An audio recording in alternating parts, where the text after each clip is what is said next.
Invitamos al nuevo doctor honoris causa en Administración de la Universidad Santiago de Cali, el señor presidente de la República Argentina, doctor Javier Gerardo Milei, para dirigir unas palabras con ocasión de esta distinción académica.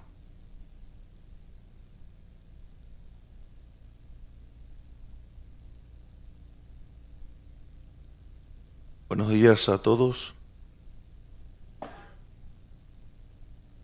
Hola a todos. Quiero agradecer al rector de la Universidad Santiago de Cali, al doctor Carlos Andrés Pérez Galindo, y el resto de las autoridades por este doctorado honoris causa. Para mí un orgullo ser distinguido con este honor junto a tantos otros académicos de fuste. Considero que este noble reconocimiento posee dos dimensiones. En primer lugar, lo siento un reconocimiento al trabajo que hemos realizado los años que llevamos de mandato, lo que ha servido de inspiración a tantas personas más allá de nuestras propias fronteras. En segundo lugar, lo tomo como un mandato inexorable de seguir profundizando en el camino de la libertad, para poder hacer de nuestros países y nuestra región un vergel liberal. Por eso mismo, es un placer para mí poder estar aquí en ocasión de la asunción del flamante presidente Abelardo de la Espriella, a quien le deseo el mayor de los éxitos en su mandato. Su victoria marca un nuevo paso de la región en el cambio hacia las ideas de la libertad.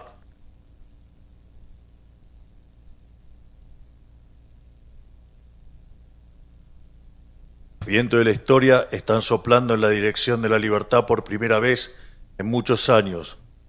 Pocos meses hemos visto el mismo fenómeno en Chile, Perú y ahora estamos aquí, donde el presidente Abelardo también lo logró. Hoy es el deber de todos nosotros izar las velas y navegar para traer prosperidad a nuestros pueblos. ¡Viva la libertad, carajo!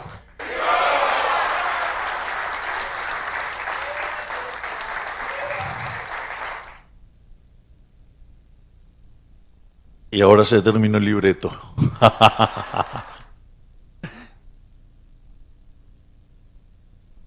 Una de las cosas que me parece interesante y que uno puede aportar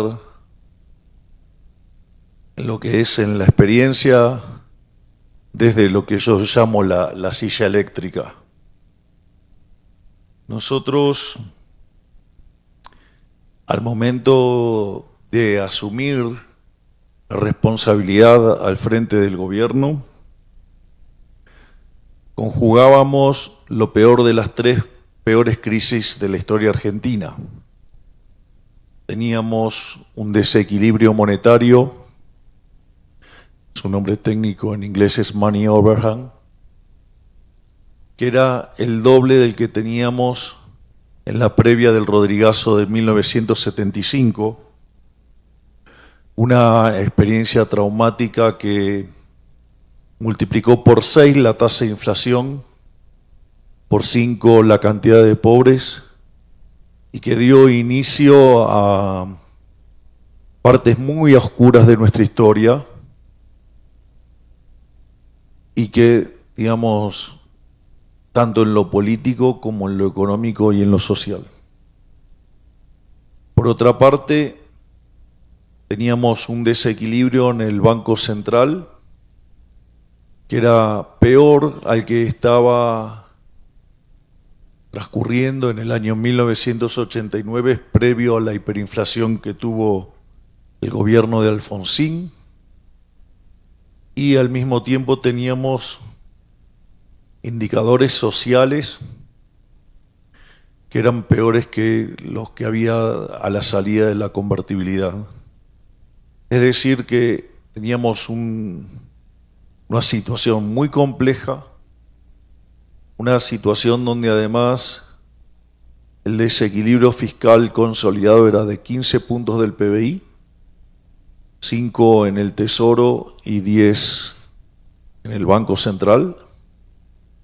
Teníamos el equivalente de 4 bases monetarias venciendo a un día, con lo cual en el lapso de un día podríamos haber quintuplicado la cantidad de dinero. Además teníamos el equivalente a 9 bases monetarias en pesos venciendo en menos de 30 días. Y la inflación venía corriendo a un ritmo diario del 1,5%. Por lo que, es más, la inflación mayorista del mes de diciembre, cuando nosotros asumimos, se ubicó en el 54%. Es decir, que estaban todas las condiciones para que Argentina tuviera la peor crisis de su historia. Concretamente, con solo haber mantenido la velocidad que traía en ese momento la tasa de inflación y cómo estaban los números monetarios, digamos, hubiéramos llegado a una inflación del 15.000 o el 17.000%.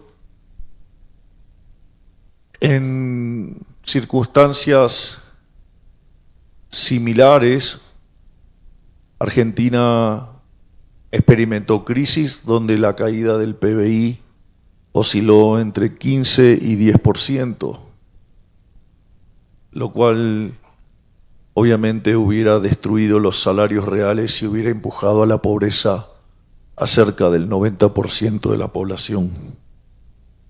Esa era la situación donde nosotros llegamos y que había que tomar decisiones. Y no había ni tiempo ni para focus group, ni para encuestas, sino que para lo único que había tiempo era para tomar decisiones contra reloj. Y en ese sentido hay una frase extraordinaria de uno de mis grandes mentores, que es el profesor Alberto Venegas Lynch, hijo, que dice: no hay nada mejor ni más útil para resolver un problema complejo en la vida real que tener una buena teoría. Y nosotros sí teníamos claro el rumbo, sí teníamos claro lo que queríamos hacer. Nuestra guía de cómo diseñar las políticas estaba marcado también en la definición del liberalismo que nos ha brindado nuestro máximo prócer de la libertad, el doctor Alberto Venegas Lynch, hijo, y que dice: el liberalismo es el respeto irrestricto del proyecto de vida del prójimo, basado en el principio de no agresión y en defensa del derecho a la vida, a la libertad y a la propiedad. Y todas las decisiones que nosotros hemos tomado han tenido como marco rector justamente la definición del liberalismo. A su vez, anoche, digamos, estoy terminando mi reciente libro, que creo debe ser ya como el número 18, que se llama La moral como política de Estado. Y básicamente, digamos, anoche recibí el prólogo del doctor Sturzenegger, que justamente lo que dice, bueno, si uno quisiera saber cuál es el manual de lo que estamos haciendo es, en temas de economía, habría que mirar mi anterior libro que se llama Capitalismo, Socialismo y la Trampa Neoclásica. Y, digamos, para entender, digamos, la forma en la cual tomamos decisiones en la cuestión política, está la moral como política de Estado. Y esto es muy relevante porque hace a la forma en la cual nosotros tomamos decisiones. Y nosotros decimos que nuestras decisiones están basadas en 3 pilares: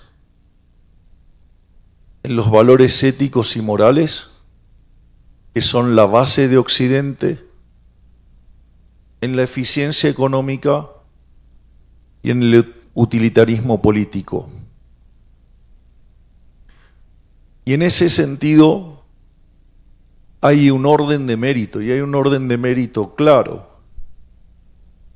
Nosotros regularmente hemos visto a lo largo de nuestros debates académicos todas las discusiones acerca de las problemáticas o cómo se terminan enfrentando la economía, o sea, la eficiencia económica contra la política.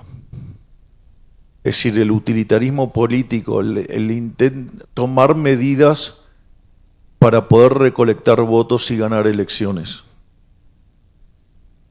Y en general, digamos, ese debate, digamos, que los economistas creemos que ganamos en las aulas y en los claustros. El problema más grande es que siempre terminamos perdiendo los hechos, porque el que corta el bacalao es el político, y cuando ustedes están hablando de recortar el gasto público, es recortarles poder. Y eso es lo que no quieren hacer. No quieren devolverles la libertad. Les gusta proclamarla, pero no devolvérselas. Y la realidad es que básicamente uno ve ese debate, digamos, tiene la sensación de que gana, pero siempre los hechos pierde. Eso fue también un elemento muy determinante al momento de ingresar a la política. Recuerdo que estaba en una cena, estaba con mi hermana, y de enfrente tenía a un político, y que tenía ideas que no estaban alejadas a las ideas de la libertad. Entonces llamó al hijo y me trajo una boleta electoral. Entonces me dijo, muy interesante la batalla cultural, muy interesante todo. Me dice, pero ¿dónde están acá las ideas de Milei? Y me dijo que si no me metía no iba a cambiar nada. Y la realidad es que cuando ustedes van y ven un partido de fútbol, obviamente que lo voy a hacer, digamos, con mis colores, ¿sí? Y ustedes van a ver un partido del seleccionado argentino, ustedes van a ver que los hinchas argentinos somos intensos. Sí, apasionados, intensos, muy. Y exacto. Es decir, yo diría que cualquier personaje de Puccini no nos llega ni a los talones. Bienvenido, Anthony. Qué placer, no te había visto. Perdón que no te saludé. Gracias. Estás haciendo un excelente trabajo, te felicito, si de algo sirve.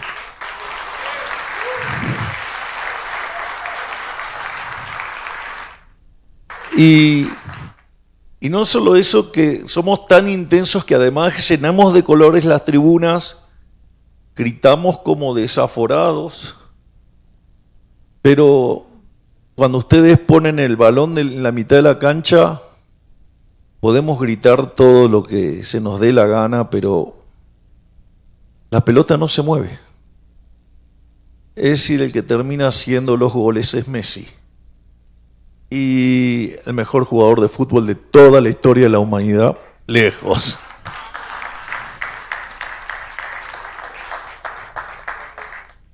Mire, digamos, está el jugador medio, promedio entre los buenos.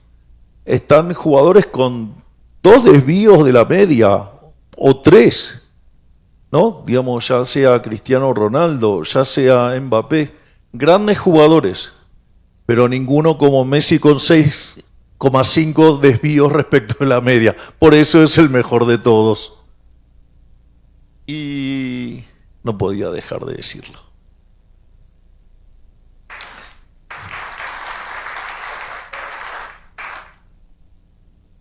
Entonces ustedes tienen que involucrarse, porque si no, digamos, el enemigo sí lo hace. Y nosotros al momento de llegar teníamos que tomar decisiones. Y esas decisiones nosotros las basamos en esto que he llamado o denominado la moral como política de Estado. Son 3 bloques. El primer bloque es el de los valores éticos y morales, que son la base de Occidente y que tienen 4 capítulos. Hay un capítulo que tiene que ver con la filosofía griega. Digamos, la filosofía griega es muy interesante en la forma en la cual se pensaban los problemas, cómo se resolvían los problemas, los dilemas que el hombre tiene que enfrentar. Hay uno que a mí me gusta particularmente, que tiene que ver con la conquista de Troya, ¿sí? Digo, con la Odisea. ¿Y qué es lo que pasa? Cuando van caminos a Troya, Odiseo, frente al olor que despedía Filoctetes, fruto de que había sido picado por ese bicho que se arrastra, de un socialista, que lleva otro nombre en el mundo animal. En ese contexto, el pie de Filoctetes emitía un olor verdaderamente horrible. Cosa que yo no podría documentar porque aviso que yo no tengo olfato, pero digo, al margen de eso, porque el otro día en algunos lugares hacían referencia hacia qué olores y no sé qué cosa. Pero al margen de eso, Filoctetes era el mejor arquero que tenían los griegos. Y entonces Odiseo lo tira en una isla y siguen. Y cuando va a consultar el oráculo le dice que no puede ganar si no lo trae a Filoctetes. Lo cual es entendible por la lógica de la estructura de Troya. Ustedes, digamos, necesitaban de los arqueros, vamos los arqueros. Es un chiste, digamos, haciendo abuso del español. Por mi pasado como goalkeeper, si ustedes quieren. Pero, entonces, ¿cuál era el punto? El punto es que lo tenía que traer de vuelta. Y Filoctetes no aceptaba si Odiseo no le pedía perdón. Entonces, ¿qué hace Odiseo? Va camino a buscar a Filoctetes con el sobrino de Aquiles, o sea, Patroclo. Y el punto es que claramente lo manda a Patroclo y lo engaña a Filoctetes, lo llevan, digamos, y dan la pelea y ganan, o sea, engañan al oráculo. Pero vean la naturaleza de esa situación. Es decir, ¿qué es lo que hace? Pondera qué cosa. Si la solución hubiera sido admitir el error, pedir perdón a Filoctetes, si ganar era tan importante, esa era la solución correcta. Sin embargo, Odiseo no quería demostrar frente a sus pares que pedía perdón y reconocía un error frente a un soldado. Y agarra y recurre al engaño, cuando en realidad la solución moral debería haber sido: hacete cargo, o pedís perdón y ganás, si es tan importante, o aguantate las consecuencias y perdé. Sin embargo, recurre al engaño.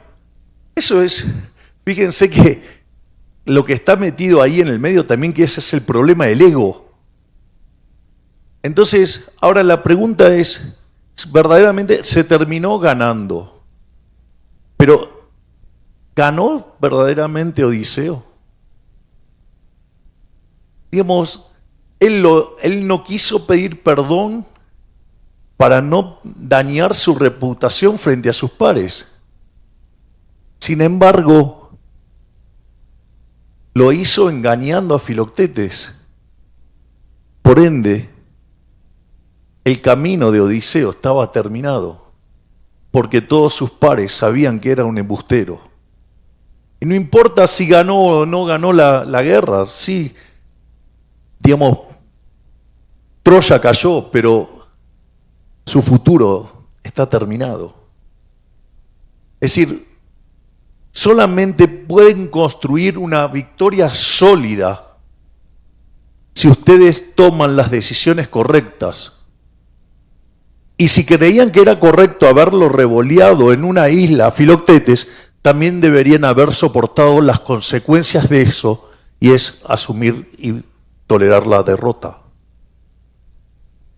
Fíjense que esto es interesante porque tiene que ver con la forma de que toman decisiones.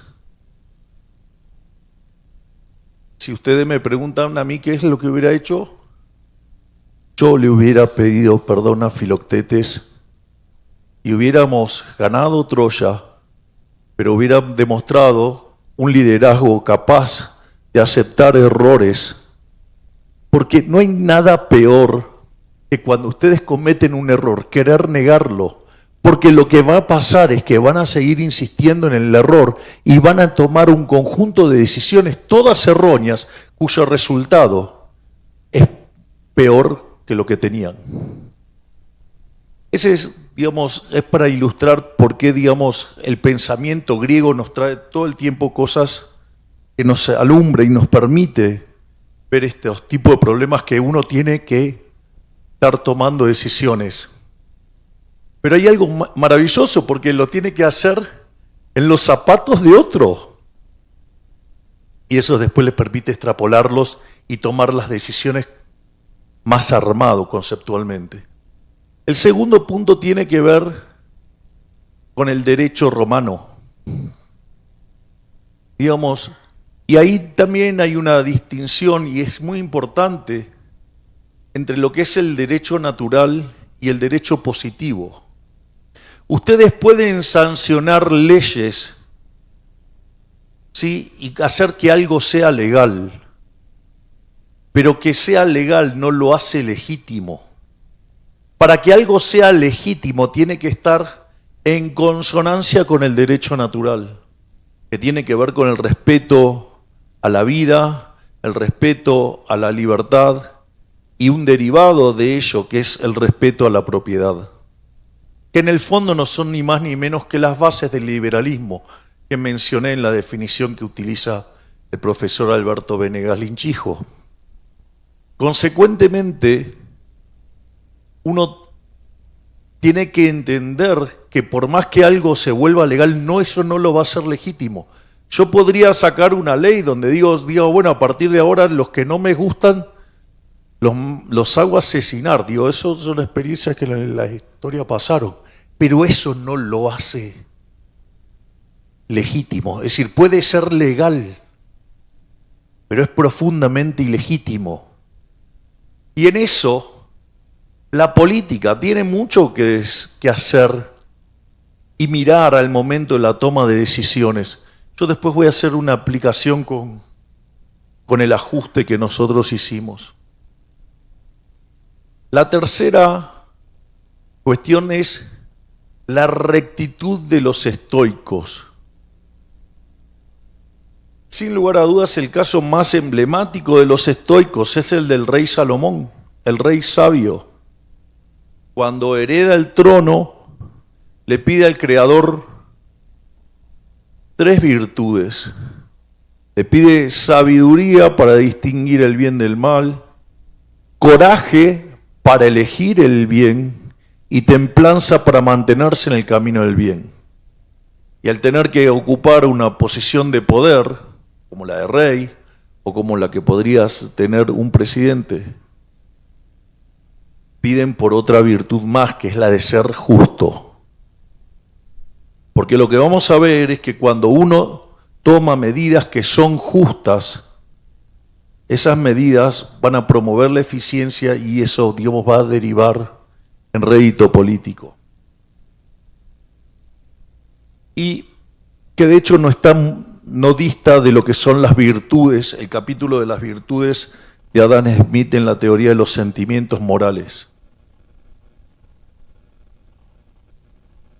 donde Adam Smith agrupa el coraje y la templanza en lo que es el autocontrol, y eso le permite sumear una virtud nueva que es la beneficencia, pero no la beneficencia con el bolsillo ajeno, beneficencia con el bolsillo propio.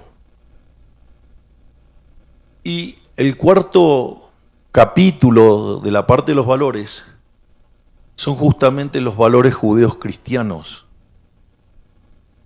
Y a mí, digamos, siempre me gusta resaltar en el momento en el cual el Creador le entrega las tablas de la ley a Moisés y, digamos, los que son los 10 mandamientos.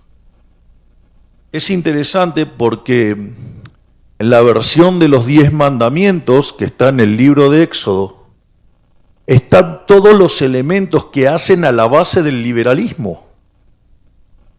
En el primer mandamiento, como está presentado en el libro del Éxodo, dice: yo soy tu Dios, el que te sacó de la casa de la esclavitud de Egipto, el que te dio la libertad.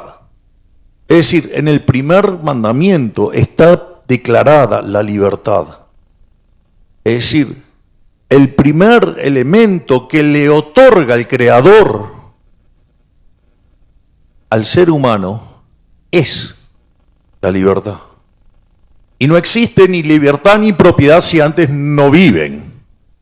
Por eso también se proclama no matarás, también se proclama no robarás. Fíjense, libertad, vida, propiedad. Es más, cuando dicen no levantar falsos testimonios, que le vendría bárbaro eso a los periodistas que todo el tiempo se la pasan mintiendo. En ese sentido, lo que ustedes ven es que ahí también está el respeto de los contratos. Y también, digamos, hay toda una parte de lo que es el no hacer y ya, digamos, está más allá, digo, de los 10 mandamientos. Pero, ¿y esto por qué lo señalo? Porque tiene que ver con el segundo bloque analítico, que es el tema de la eficiencia. La eficiencia puede ser planteada en el sentido estático o puede ser planteado en el sentido dinámico. En el sentido estático, ustedes tienen el análisis tradicional de Pareto, pero el problema con el análisis tradicional de Pareto es que para derivar la idea de la mano invisible, es decir, que cada uno de nosotros, guiados por su propio interés, conduce al máximo bienestar general, requiere en el formato neoclásico de una estructura topológica. Y esa estructura es un traje muy ajustado, muy apretado. Y el problema es que, además, los economistas hemos decidido que cada vez que la vida real no coincide con nuestro modelo ideal, en lugar de querer cambiar el modelo, decimos que es un fallo de mercado, lo cual es una aberración también. Si no se rían porque es así. Si no, vean un libro de microeconomía o teoría de los precios y van a ver la estructura. Por eso a mí me gusta mucho más la estructura donde la prueba que hace Hans-Gemma Hoppe, porque lo que construye Hans-Gemma Hoppe es que, utilizando el principio de no agresión, es decir, por lo tanto está vigente el derecho a la vida, el derecho a la propiedad, y si ustedes, digamos, respetan el principio de apropiación de Locke, que aquel que descubre algo, salvo que sea de otro, es propio, digo, con esos elementos ustedes pueden derivar la idea de lo que los neoclásicos denominan óptimo de Pareto, o lo que es la idea de la mano invisible de Adam Smith. Pero al cambiar la estructura analítica de la prueba, desaparece el problema de los fallos de mercado. Es decir, dado que el mercado es un proceso de cooperación social donde se intercambian voluntariamente derechos de propiedad, deja de existir el fallo de mercado. Es decir, la única manera que puede aparecer un fallo de mercado es que aparezca alguien con una pistola en la cabeza. Bueno, eso se llama Estado, pero eso no es mercado, justamente. Entonces, eso hace que, de hecho es la base de mi trabajo en el libro Capitalismo, Socialismo y la Trampa Neoclásica.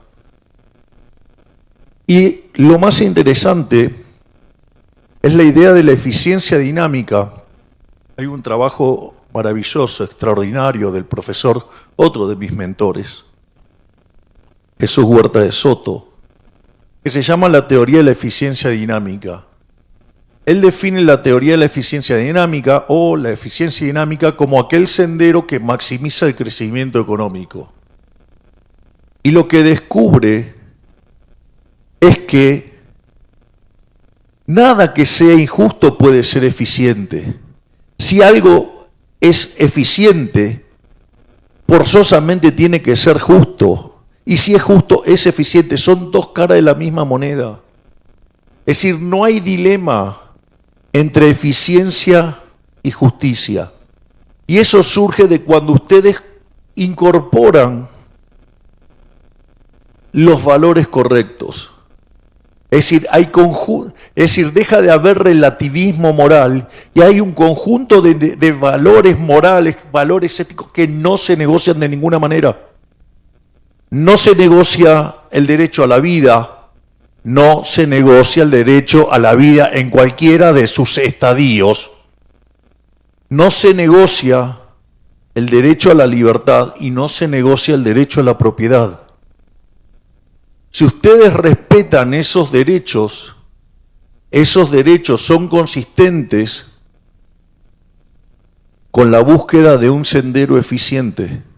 Y eso hace que aun cuando ustedes no supieran nada de crecimiento económico y abrazaran en el fondo las ideas de la libertad, que son las que sostienen estos valores, ustedes van a prosperar. No por nada aquellos países que son más libres son 12 veces más ricos que los reprimidos, tienen 25 veces menos de pobres en el formato estándar, 50 veces menos en el formato extremo, crecen el doble. Digamos, los datos son contundentes. Y las ideas de la libertad son consistentes con los valores judeos cristianos. Es decir, hace cerca de 4.000 años que ya sabemos cómo se abraza la prosperidad. Es decir, fuimos expulsados del paraíso. No podemos volver al paraíso. Pero el Creador nos mandó y nos dio las tablas de la ley. Y que si nosotros seguimos esos valores, vamos a prosperar. Por eso es tan interesante el análisis que hace el profesor Venegas Lynch hijo, el análisis de Hans G. Majope, a pesar de que me odia, y, digamos, de Huerta de Soto, porque ustedes, arraigados en los valores que son lo que llamamos Occidente, que son los valores judeos cristianos, vamos a prosperar. Y naturalmente, si ustedes toman decisiones que son justas y que a la vez eso hace que sean eficientes, como va a haber prosperidad, van a ganar votos y van a ganar elecciones. Es decir, que si nosotros...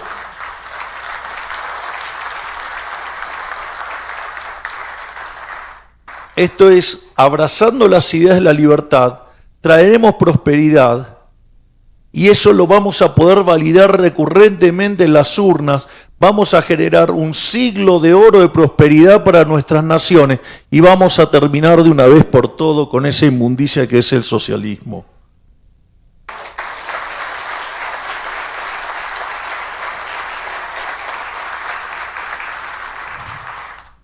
Para finalizar,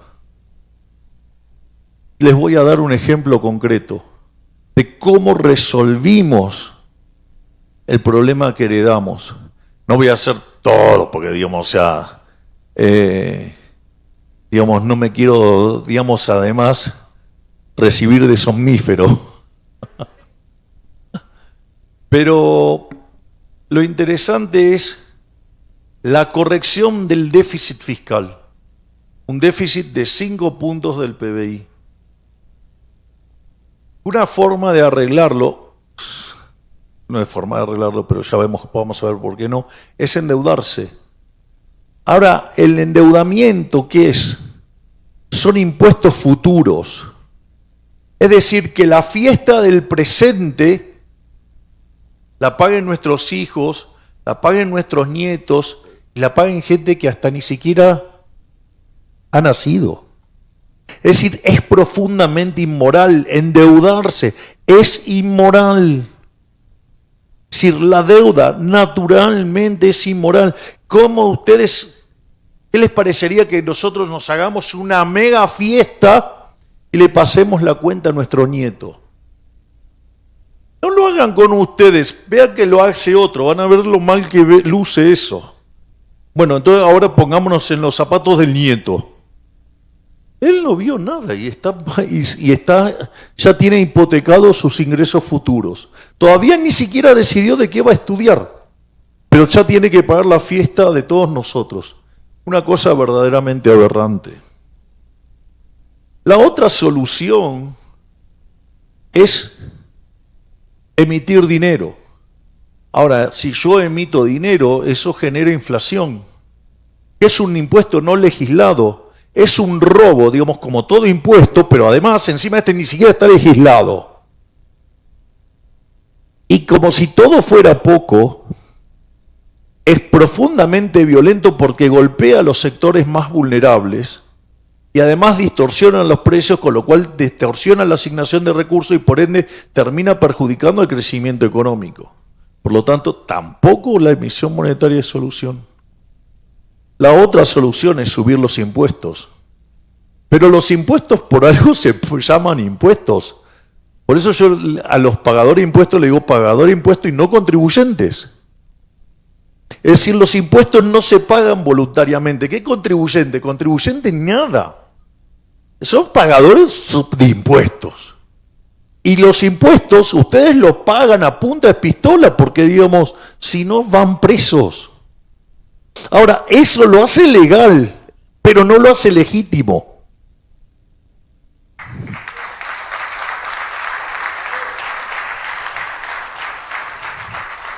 Por lo tanto, la solución claramente no era subir los impuestos.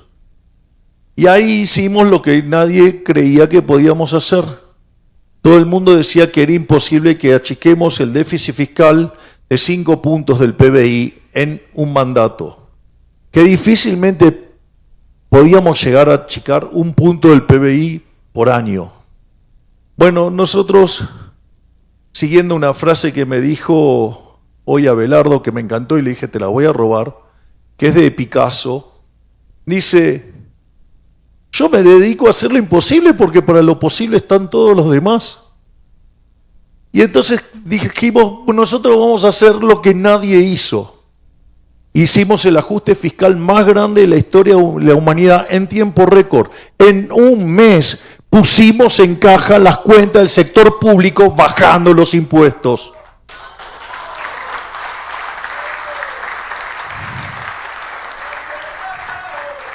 De hecho, nos gustó tanto la idea que en la medida que la economía empezó a recuperarse, bajamos 3 puntos más y somos el primer gobierno de la historia argentina que baja 3 puntos del PBI en impuestos.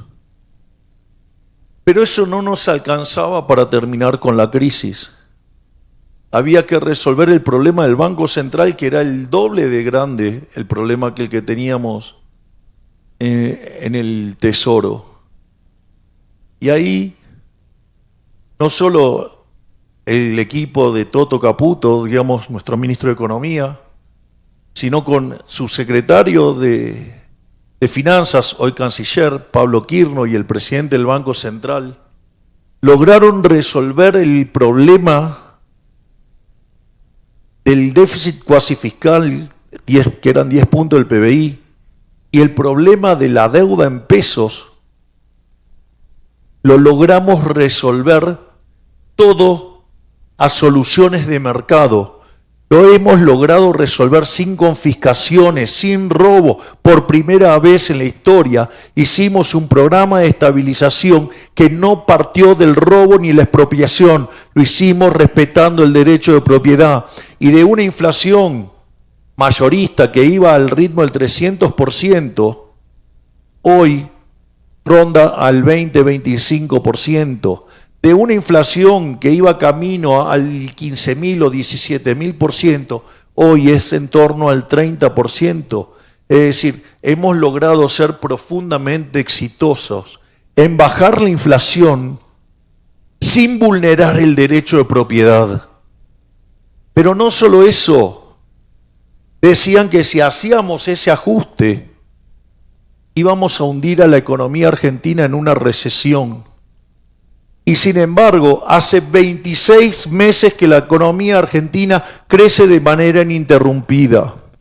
No solo eso, si tomamos el estimador mensual de la actividad económica de diciembre del 23, desestacionalizado, en los 2 primeros años hemos crecido 11%, es decir, un poco más del 5% anual, cuando en los 100 años previos de historia argentina la economía se expandía al 1%.